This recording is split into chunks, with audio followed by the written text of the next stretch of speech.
We often imagine a cyber attack as a high-speed duel between a hacker and a machine, thousands of lines of code crashing against a complex digital wall.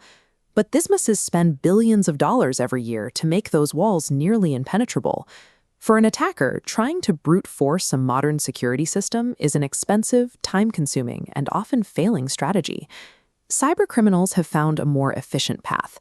They've discovered it is far easier to convince a human user to let them in than it is to break the encryption of the software itself. This strategy drives ransomware, one of the most disruptive global cyber threats today.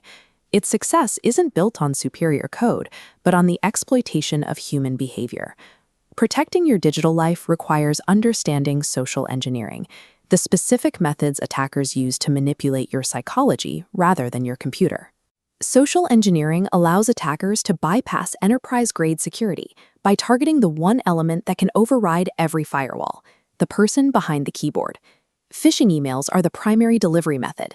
These messages are designed to look like they came from a trusted source, your boss, your bank, or a vendor, to trick you into downloading an attachment or clicking a link. These emails weaponize basic human instincts. By using a false sense of urgency or fear, like a notice for an overdue invoice or a locked account, the attacker tries to rush you into a mistake before you can think logically about the request. Attackers also rely on desire. When users search for free software, game cheats, or pirated media, they often find files disguised as harmless downloads.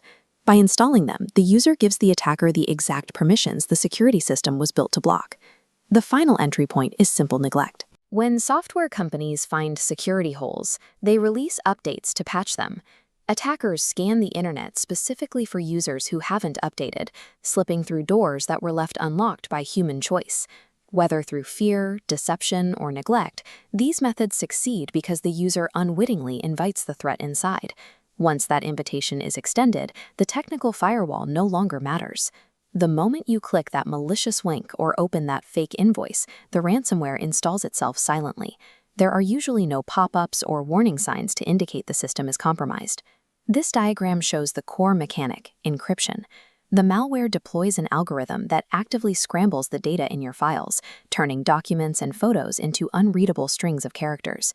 It's as if your most important files have been moved into a heavy steel safe on your own computer and locked away. The files are still there, but you can no longer see or use them. To open that safe, you need a unique digital key to unscramble the data, and the cybercriminal is the only person who has it.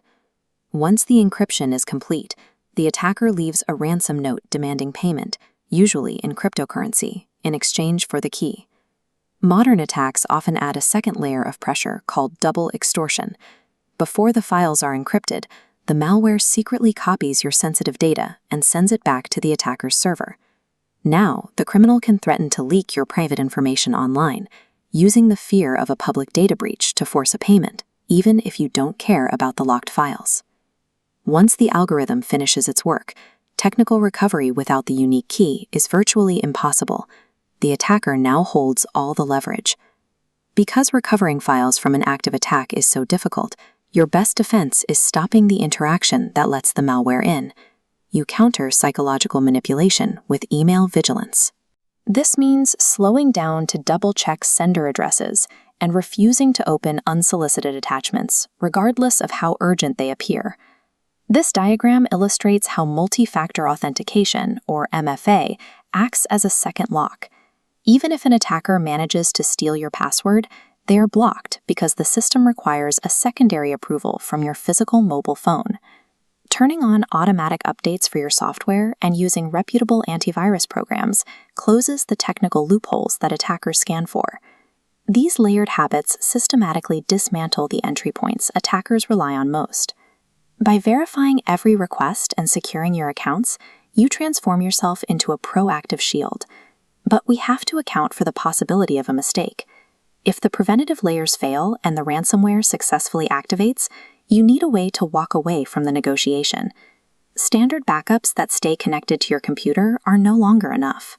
Advanced ransomware is designed to hunt for connected drives in cloud shares, encrypting your backups at the same time as your primary files. The definitive countermeasure is the offline backup. This is a copy of your data kept on a drive that is physically disconnected from your computer and your network. An offline backup removes the attacker's leverage. You don't need to pay for a decryption key because you already have a pristine copy of your data that the malware could never reach. Ransomware is a threat built on fear and human manipulation. By understanding how you are targeted and keeping your most critical data physically out of reach, you can ensure that an attack never becomes a disaster.